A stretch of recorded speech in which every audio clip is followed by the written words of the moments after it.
नमस्कार। बाजार आज और कल में आपका स्वागत है। इस शो में बाजार में आज का पूरा एक्शन, साथ ही कल के लिए स्ट्रैटेजी और शेयरों में कमाई के दमदार और शानदार मौके। आपके साथ मैं हूं दीपक डोभाल।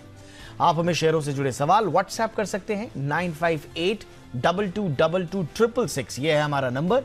और इसके अलावा आप सोशल मीडिया प्लेटफॉर्म्स का इस्तेमाल करके भी हम तक पहुंच सकते हैं।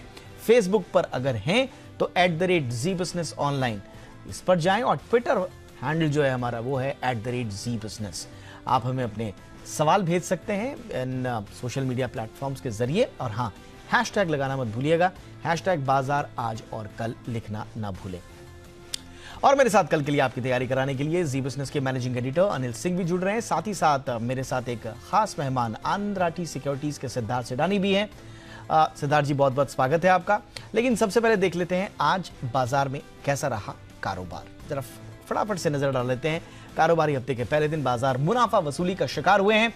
खराब ग्लोबल संकेत है और इसकी वजह से सेंसेक्स 638 अंक गिरकर 56,788 के लेवल पर बंद हुए। निफ्टी की बात करते हैं तो 207 अंक टूटकर 16,887 पर बंद हुआ है निफ्टी। और बैंक निफ्टी में भी 600 से ज्यादा अंकों की दर्ज हुई है गिरावट। और आइए अब रुक करते हैं आज के बाजार पर एडिटर स्टेक का। जी बिजनेस के मैनेजिंग एडिटर अनिल सिंह भी बता रहे हैं कि हफ्ते के पहले ही दिन बाजार धड़ाम क्यों हो गए। शुक्रवार को अक्टूबर सीरीज की जो दमदार शुरुआत हुई और तेजी के साथ भारतीय बाजार मजबूत होते 17,000 के ऊपर बंद हुए थे। मूड माहौल ठीक हुआ।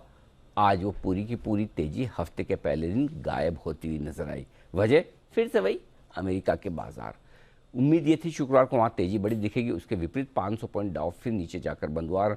मतलब सितंबर की तिमाही, सितंबर का महीना, सब कुछ अमेरिका के लिए बेहद ख़राब रहा। बस उससे मूड माहौल ख़राब था और उसके चलते SGX निफ्टी भी डबल सेंचुरी मारकर नीचे 200 पॉइंट से ज़्यादा नीचे खुलने के लिए तैयार हो रहा था। बस अच्छी बात ये रही कि बाज़ारों के खुलने के वक्त आज सुबह सुबह नुकसान उतना हुआ नहीं। 17,000 के आसपास खुले, काफ़ी समय तक 17,000 को होल्ड भी किया, उछाल भी दिखाई। 17,100 के पार निफ्टी निकला भी, लेकिन टिक नहीं पाया। मिड सेशन से क्या है, शुरुआत से ही फिर से प्रॉफिट बुकिंग का थोड़ा प्रेशर बढ़ता हुआ नजर आया और फाइनली दिन के अंत जाते जाते मतलब आखिरी 1-1.5 घंटे में बिकवाली का प्रेशर काफ़ी बड़ा। न सिर्फ 17,100 के नीचे हम गए, 16,900 के भी नीचे थोड़ा सा कमजोरी के साथ 1% नुकसान के साथ बंद हुआ सेंसेक्स, 1.25% नीचे बंद हुआ निफ्टी और 1.5% नीचे बंद हुआ बैंक निफ्टी। यानी कि 200 पॉइंट नीचे निफ्टी की समाप्ति, 600 पॉइंट नीचे सेंसेक्स और बैंक निफ्टी बंद होते दिखे। तो दबाव जो बना वो भारतीय बाजारों में पूरा का पूरा विदेशी बाजारों से बनता हुआ दिखा। सीरीज की शुरुआत में FIs की तरफ से बिकवाली के आंकड़े तो आए, लेकिन थोड़े छोटे, और कैश मार्केट के साथ साथ वायदा कारोबार में FIs ने बिकवाली के बजाय थोड़ी खरीदारी की। घरेलू फंड अपनी ताकत के हिसाब से थोड़ी खरीदारी करें तो फ्लोज के लिए आज से ज़्यादा दिक्कत नहीं थी, लेकिन ग्लोबल मार्केट सपोर्ट दे नहीं रहे। भारतीय बाजार कम गिरना भी चाहते हैं, ग्लोबल तेजियों तो बढ़ने के लिए आगे भी तैयार है, लेकिन थोड़ा सपोर्ट जो मिसिंग है वो अंतर्राष्ट्रीय बाजारों से। लग ऐसा रहा था कि शायद पिछले हफ्ते के बाद इस हफ्ते से बाजार स्टेबल होने की कोशिश करेंगे, लेकिन कहीं तो फिर से क्रेडिट स्विस की समस्याएं, कहीं से फिर यूरोप और अभी भी ब्रिटेन की समस्याएं, वो सारी साफ दिख रही है। और इसके साथ साथ फिर से ओपेक प्लस की तरफ से प्रोडक्शन कट होने के संकेत भी जो आ रहे हैं, उससे कच्चा तेल तेज हो सकता है। रशिया यूक्रेन का मामला भी पूरा सुलझता हुआ दिख नहीं रहा। तो ढेर सारी ग्लोबल अनिश्चितता है और इसी वजह से भारतीय बाजार थोड़ा फिर से हल्के होते दिखे। तो अब आज के सेशन में और आज हफ्ते की शुरुआत के सेशन में कमजोरी के सारे कारण अंतर्राष्ट्रीय बाजारों के ही थे। और चलिए अब रुक करते हैं हमारे मेहमान का। आनंद राठी सिक्योरिटीज के सिद्धार्थ सेडानी हमारे साथ हैं। सिद्धार्थ जी, बहुत बहुत स्वागत है एक बार फिर से आपका। और सेडानी जी जानेंगे कल पोजिशनल और लॉन्ग टर्म में किस शेयर में एक्शन दिख सकता है। पहले तो सिद्धार्थ जी, मार्केट पर आपकी राय, आपका नजरिया, क्या कहेंगे? मार्केट इस वक्त किस स्थिति में है और आगे कहां जाता हुआ दिख रहा है? गुड इवनिंग दीपक। अभी की मार्केट जो सिचुएशन बन गई है, बहुत ही कंसर्निंग सिचुएशन बन गई है, क्योंकि ग्लोबल संकेत अच्छे नहीं है और जिस कारण से मार्केट फिसलते जा रहा है। यही सिचुएशन है जहां पे आपको थोड़े बहुत टुकड़ों में खरीदारी करनी है। और क्यों करनी है? क्योंकि इंडिया के जो मैक्रो इकोनॉमिक्स है दमदार है। GST के आंकड़े अभी आए हैं, वो भी फिर से 7वें महीने 1,40,000 करोड़ के ऊपर रहे। मैक्रो इकोनॉमिक्स के हिसाब से अगर देखा जाए, आरबीआई गवर्नर साहब की जो कमेंट्री थी मॉनेटरी पॉलिसी में, सभी तरीके से बहुत स्ट्रांग है। मुझे लगता है कि अपनी जो रिजल्ट सीजन, जो क्वार्टरली रिजल्ट सीजन आएगा, वो भी अच्छे आ सकते हैं। तो ओवरऑल ये जो ढेरली मार्केट दिख रही है बिकॉज ऑफ ग्लोबल संकेत, और यहाँ पे आपको कुछ एक 16,700 के आसपास का एक लेवल देखते हुए अगर पोजिशनल ट्रेड करना है वो भी कर सकते हैं, और थोड़ी बहुत सिलेक्टिव खरीदारी करनी हो फंडामेंटली वो भी की जा सकती है। तो फिर पोजिशनल ट्रेड की आप सलाह दे ही रहे हैं, तो फिर अपना फेवरेट शेयर भी बता दें। बिल्कुल दीपक, पोजिशनली अगर आपको कोई शेयर खरीदना हो, 1 से 2 महीने का पर्सपेक्टिव रखना हो, तो आप खरीद सकते हैं कंजम्पशन की स्टोरी मेट्रो ब्रांड फुटवेयर की कंजम्पशन की स्टोरी है।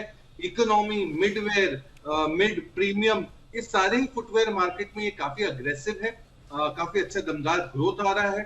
अभी करीबन 625 स्टोर है इनके पूरे भारतवर्ष में, जिसमें 260 नए स्टोर एडिशन करने की योजना है आने वाले 2 से 3 सालों में। 15% सीएजीआर से ग्रो हो रही है कंपनी। स्टोर लेवल का जो अगर मार्जिन देखूं तो 25% के करीब का मार्जिन है। मेट्रो ब्रांड एक कंजम्पशन की फुटवेयर की ब्रांड और हर एक घर में पाया जाता है।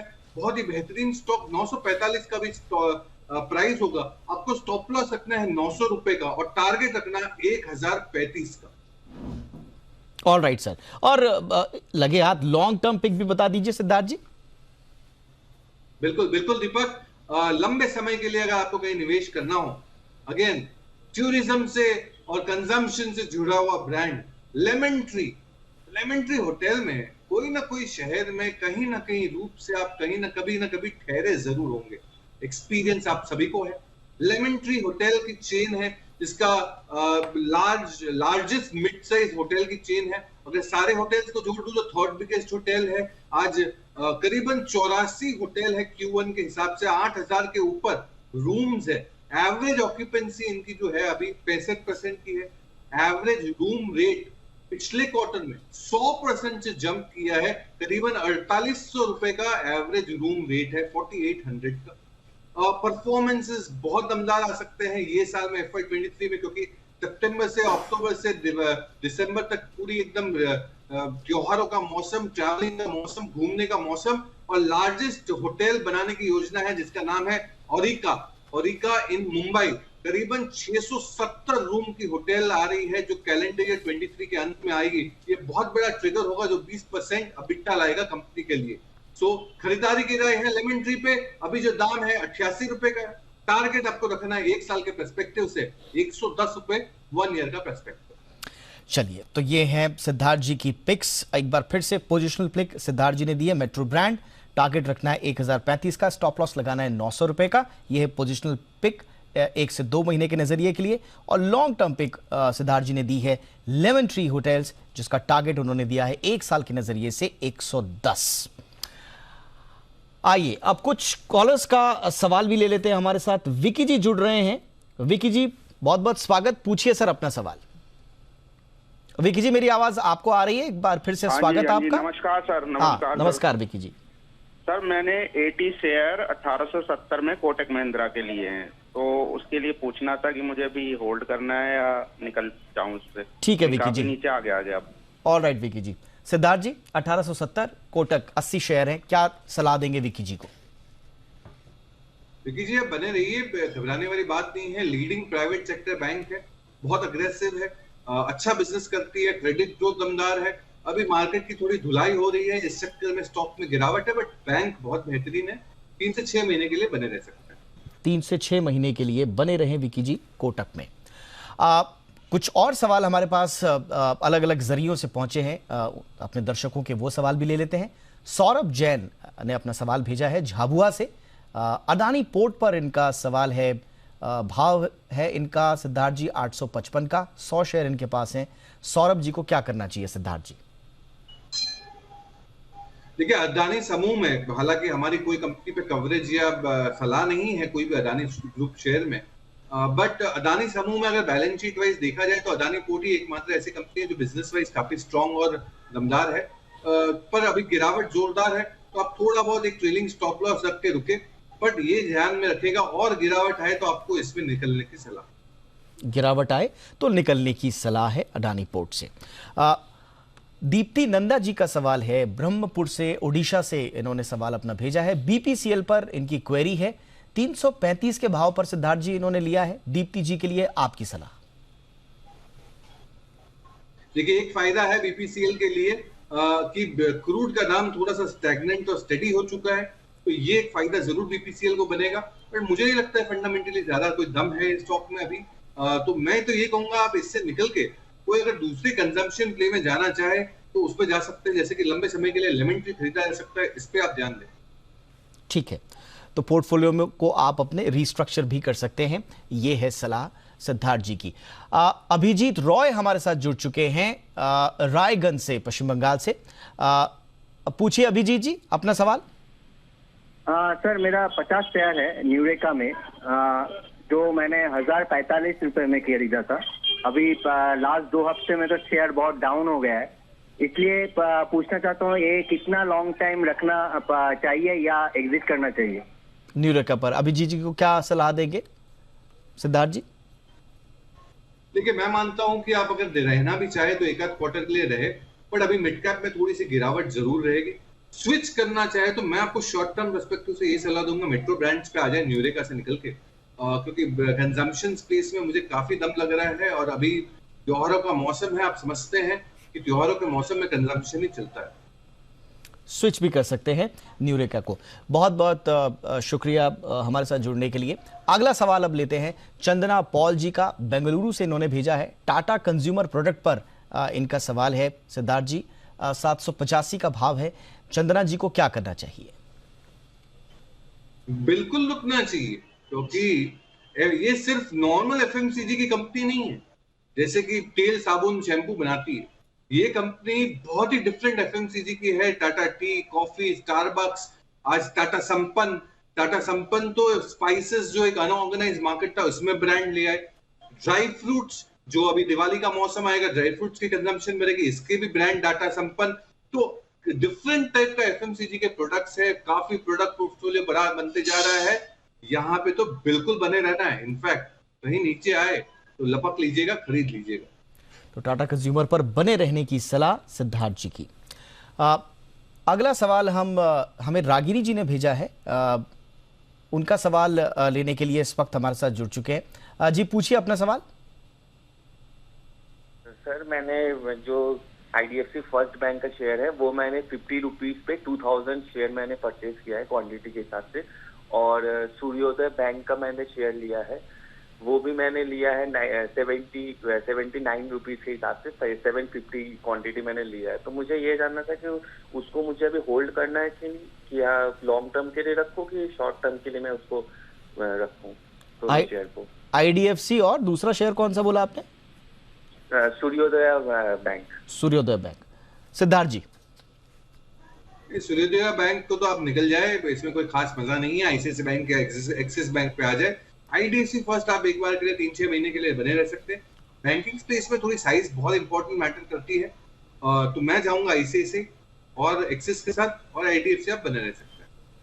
तो सूर्योदय से निकलने की सलाह और आईडीएफसी में बने रहने की सलाह। फिलहाल एके वैद्यनाथ का सवाल है, बेंगलुरु से इन्होंने भेजा है। एवी कैपिटल्स को लेकर इनका सवाल है। 118.31 यानी कि 119 के आसपास का भाव है। एके वैद्यनाथ जी को क्या सलाह देंगे सिद्धार्थ जी? बहुत बड़ा अंडर परफॉर्मर है। आप समझ लीजिए वैद्यनाथ जी की शेयर अंडर परफॉर्मर है, तो मैं बहुत ज्यादा उम्मीद नहीं रखता हूं बड़े परफॉर्मेंस। तो मैं तो यही समझता हूं कि आप इससे निकल जाए, रादर देन होप में बैठे अपॉर्चुनिटीज मिस हो, इससे बेहतर है आप इससे निकल जाए। लेमन ट्री पे आप आ जाए, थोड़ा सा फास्ट मूविंग है, स्टॉक काफी अच्छा कर रहा है। आप सभी को पता है कोविड के बाद अभी खुलापन आया है थोड़ा सा ये सीजनों में, तो यहाँ पे लेमन ट्री पे होटल का कंजम्पशन काफी बढ़ रहा है, इस पे आ जाए और पोजीशन और थोड़ा सा 6 से 12 महीने का समय दे 110 के टारगेट के लिए। तो एवी कैपिटल से निकलकर आप लेमन ट्री होटल्स को ऑप्ट कर सकते हैं, पोजिशनल और लॉन्ग टर्म दोनों नजरिए से। ये है सलाह सिद्धार्थ जी की। लोकेश गोठी जी का सवाल है, नासिक से भेजा है, मदरसन सुमी पे। भाव इनका है लोकेश जी का 141 का। इन्हें क्या सलाह देंगे आप सिद्धार्थ जी? देखिए, मैं मानता हूँ कि मदरसन सुमी काफी बड़ी साइज है ऑटो एंसिलरी स्पेस में, इसमें बने रहना चाहिए आपको, काफी अच्छा बिजनेस है। इसी के साथ अगर कोई और ऑटो एंसिलरी कंपनी देखनी हो तो ऊना मिंडो भी बहुत बेहतरीन कंपनी है, तो ऊना मिंडा भी आप खरीद सकते हैं, क्योंकि light switch gears, switches, horns, इसमें भी ऊना मिंडा काफी अच्छा कर रहे हैं, ऊनो मिंडा, तो इस पे आप खरीदारी कर सकते हैं। ठीक है, तो ऊनो मिंडा भी आप ऑप्ट कर सकते हैं, साथ साथ में मदरसन सुमी के। भरत कुमार जैन का सवाल है राजस्थान से, और इन्होंने कई शेयरों पर अपने सवाल भेजे हैं सिद्धार्थ जी। पहला इनका है सोना BLW पर 645 के भाव पर इन्होंने लिया हुआ है, बाकी मैं बाद में पूछूंगा, पहले इनको सोना BLW पर सलाह दे दें सर। देखिए, बने रहना है सोना BLW में, बहुत ही बेहतरीन कंपनी है प्रिसिशन की, in the auto ancillary pack, काफी अच्छा बिजनेस है वर्ल्ड वाइड, एक्सपोर्ट्स दमदार है, यूरोप में अच्छा बिजनेस, यूएस में अच्छा बिजनेस, सारे सेगमेंट को केटर करती है, पैसेंजर व्हीकल, कमर्शियल व्हीकल, सारे सेगमेंट को, तो मैं तो काफी पॉजिटिव हूँ। अभी हाल में ब्लॉक डील हुई थी, ये भी पॉजिटिव रूप से देखा जाता है, तो सोना BLW होल्ड करें सोना BLW। और HDFC लाइफ पर भी इन्हीं का सवाल है, भाव इन्होंने लिया हुआ है 640 का, क्या करना चाहिए इन्हें? मैं HDFC लाइफ को तो दूसरे नाम से पुकारता हूँ, वो है सुरक्षा कवच, पर ओवरऑल पर्सपेक्टिव से बिजनेस काफी अच्छा है, अच्छा परफॉर्मेंस देता है, और इंश्योरेंस स्पेस में अभी थोड़ी सी ढीलापन दिख रहा है ओवरऑल स्पेस में, बट मैं मानता हूँ मजबूती बहुत जल्द आएगी, क्योंकि Q4 का जो क्वार्टर होता है हर एक साल का, वो दमदार रहता है, तो अब हम उसके करीब ही आ रहे हैं, तो HDFC लाइफ बने रहने की सलाह। आइए अब देखते हैं जी बिजनेस के मैनेजिंग एडिटर अनिल सिंह भी कल के लिए बाजार पर क्या स्ट्रैटेजी बनाने की सलाह दे रहे हैं। जहां तक कल के बाजारों का सवाल है, भारतीय बाजारों के बंद होने के वक्त डाउ फ्यूचर्स लगभग 75-80 पॉइंट तेजी के साथ ट्रेड कर रहे थे, और नैस्डैक फ्यूचर्स में हल्का फुल्का नुकसान। तो देखते हैं आज हफ्ते के पहले दिन अमेरिकी बाजारों में किस तरह का ट्रेड होता है, और सुबह डाउ फ्यूचर्स क्या संकेत देते हैं, उसके दम पर हम वहां से खुलेंगे। उसके बाद भारतीय बाजार अपनी ताकत पर बढ़ने की कोशिश करेंगे, जो कि FIs के डेटा से आज हमें समझ में आएगी। हल्के बाजार हैं, पोजीशंस ज़्यादा है नहीं, सपोर्ट लेवल के नज़दीक है, और सपोर्ट लेवल जो कल के लिए है 16,750, 16,850, ये सपोर्ट रेंज है कल के लिए मजबूती के तौर पर, और ऊपरी स्तरों पर 17,000, 17,100 इस पर रखनी नज़र। 17,100 को पार करके टिके तो 17,200, 225 तक जाने की कोशिश होगी, और कमज़ोर रहे तो नीचे की तरफ 16,800 के नीचे 16,650, 725 तक की यात्रा निफ्टी कर सकता है। बैंक निफ्टी का जहां तक सवाल है 38,000 से थोड़ा सा ऊपर हम बंद हुए। अब जो कल के लिए सपोर्ट है वो 37,550, 37,750, ये 200 पॉइंट की रेंज है, मजबूत सपोर्ट, और ऊपरी स्तरों पर रुकावट के लिए जो जगह बनेगी वो बनेगी 38,400 से लेकर 38,600 के रेंज में। बाजार ऊपर की लेवल पर प्रॉफिट बुकिंग दिखाएंगे। तो देखते हैं ग्लोबल संकेतों के दम पर कल किस तरह का एक्शन रहता है। सपोर्ट लेवल के नज़दीक खरीदारी का मौका बनेगा धीमे धीमे, और ऊपरी स्तरों पर अगर गैप से खुलकर ऊपर की तरफ बाजार पहले दौड़ने की कोशिश करें तो थोड़ी बहुत प्रॉफिट बुकिंग करके फिर से निचले स्तरों का इंतजार करें। कैश मार्केट के स्टॉक में फर्स्ट हाफ में जबरदस्त एक्शन था, आज सेकंड हाफ में थोड़ी थोड़ी प्रॉफिट बुकिंग बाजार दिग्गजों के साथ आती दिखी। तो चुनिंदा अच्छे कैश मार्केट के स्टॉक्स में जहां अच्छी स्टोरी है या इस तिमाही के नतीजे दमदार आने की उम्मीद है, वहां पर खरीदारी का मौका इस हफ्ते आपके लिए फिर से बनेगा। और अब वक्त है वायदा बाजार में ऑप्शन की किस रणनीति से कल आपको कमाई के मौके मिल रहे हैं।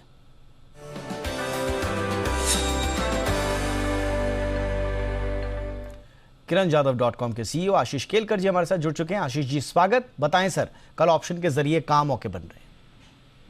Very good evening Deepak ji. देखिए, आज मार्केट में हमने देखा कि कुछ ऐसे स्टॉक्स थे जिसमें ब्रेक डाउन होते हुए देखा है, और ऐसा ही एक स्टॉक मैं अपने दर्शकों के लिए लेके आया हूं, और स्टॉक का नाम है इंडिगो।